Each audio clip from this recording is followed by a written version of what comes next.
তো hello viewers, again welcome to my channel to all of you. কেমন আছো তোমরা সকলেই? আশা করি তোমরা সকলেই ভালো আছো, সুস্থ আছো, ফিট আছো।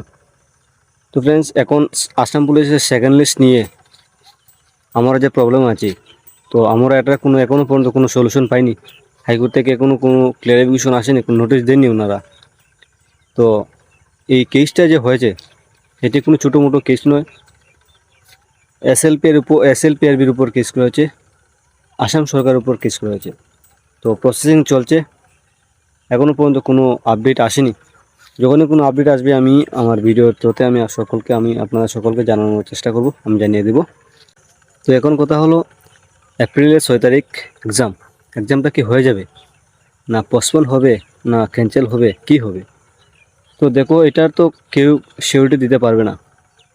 আর আমি যতটুকু জানি, কেস চলাকালীন এক্সাম হতে পারে, এক্সাম এসএলপিআরবি নিতে পারে। কিন্তু যদি হাইকোর্ট থেকে কোনো নোটিশ দেয় এসএলপিআরবিকে যে আপনারা এক্সাম পোস্টপোন করান, তাহলে এক্সাম পোস্টপোন করাতে পারে। আর যদি কোনো নোটিশ না দেয়, এক্সামটা মানে হতে পারে, নাও হতে পারে, মানে হওয়ার সম্ভাবনা আছে আর নাও হতে পারে, এটা এখনও সিওরিটি নাই। আর যখনই কোনো হাইকোর্ট থেকে কোনো ইনফরমেশন আসবে, কোনো ক্লিয়ারিফিকেশন আসবে, আমি ভিডিওর মাধ্যমে আমি আপনাদের সকলকে জানিয়ে দিব কি আপডেট এসেছে।